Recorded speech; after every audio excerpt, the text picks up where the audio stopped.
është një vend që prej 3 dekadash e kusur rrugën e ka drejt integrimit në Bashkimin Evropian. Vini re se çfarë ndodhi me fondet e IPARD-it. U abuzu nga qeveria Rama dhe i mbylli Bashkimi Evropian apo jo. Çfarë ndodhi me fondet e Saspakut? I vodhi Ilir Beqa, sot është në burg, dhe ata i bllokuan fondet për ne, siç bllokuan dhe IPARD-in. Çfarë ndodhi me fondet e digitalizimit tashti këtë muaj? Afera Akshit, i tërhoqën gjitha dhe i bllokun. Ata po na çojnë hapa mbrapa neve për shkak të sjelljeve të Edi Ramës dhe abuzimit njerëzve të tij, që ai mbra. Përqendruar dhe sepse ata kanë vjedhur për të, jemi shumë të qartë. Jemi shumë të qartë, nuk kanë bërë atë në kokë këtyre si thotë ky hëngrë ndarë dhe mas shpine. Dhe në këtë pikë, patjetër duhet reagim.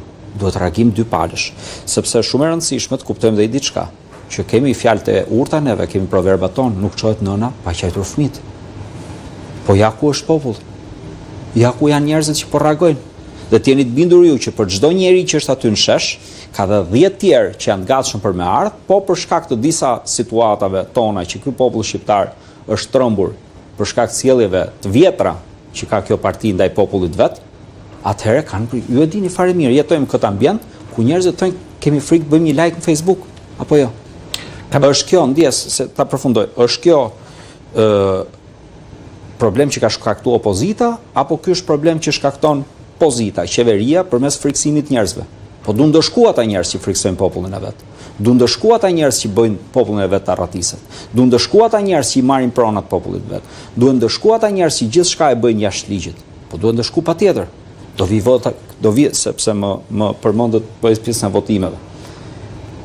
Për sa i përket votimeve, nëse ne qëndrojmë në një sistem autokratik diktatorial siç është Shqipëria, sepse Parti Shtet është cilësuar nga OSBE Odiri dhe nga Këshilli i Evropës, që do të thotë është sistem autokratik diktatorial, diku tu në mes. Dakor. Atëherë patjetër nuk ka zgjedhje, sa ata thënë vetë, zgjedhjet janë pa barabarta, thotë raporti i OSBE Odirit. Departamenti i Shtetit s'ka uru zgjedhjet. A kështu kemi pas 45 vjet votime ne? Në kohën e qoftë largu. Kam një pyetje në vijim të kësaj logjike, nuk ju largoj nga logjika, vetëm neve duhet të rikthehemi në demokraci funksionale, neve duhet të rikthehemi në një qeveri që u përgjihet njerëzve se atyre u ka borxh votën dhe votbesimin dhe jo kriminalitetit. Këtu duhet të kthehemi ne. Çfarë kemi ndryshe në këtë pas kësaj protestës fundit? Ishte një reagim në korr, unë thash jashtë le të themi strategjisë ndjekur deri më parë nga kryeministri Rama e përmendëm, por edhe nga një val ministrash dhe deputetësh Partisë Socialiste. Pra, këtu duket sikur strategjia ka ndryshuar. Dhe po të shikosh për shembull reagimet që vinin nga qeveria, gjuha e përdorur cila ishte. Ministri i Drejtësisë Lamallari fliste për sulmin nxitur dhe organizuar kriminal. Ministre e Brendshme Albana Kociu, që nuk e kishim dëgjuar ndonjëherë fliste për çështjet e rendit, sepse zoti Rama ja ka lënë me detyrë që do merret me zjarr fikse dhe me adresat, foli për monopatinat.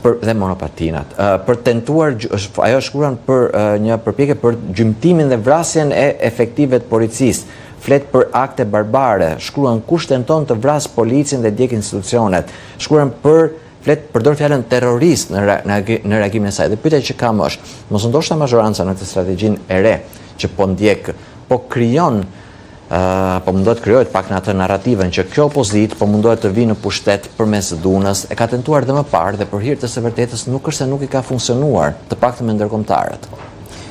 Po e ka tentuar më parë, patjetër. Kjo është ajo çka ata dinë bëjnë. Se po të ishte puna aty,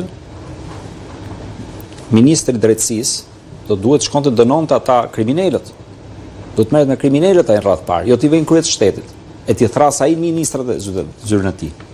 Dakor? Duhet merret me akuzat që kanë bërë ish ministrat brendshëm, që thonë që drejtori i përgjithshëm i policisë ka shkarkuar 3 ministrat brendshëm. Tauland Ballën, Bledi Çuçin dhe Ervin Hoxhën. Këto janë akuza që bëhen nga ministrat e tyre të brendshëm. Këto do të bëjë ministri i drejtësisë.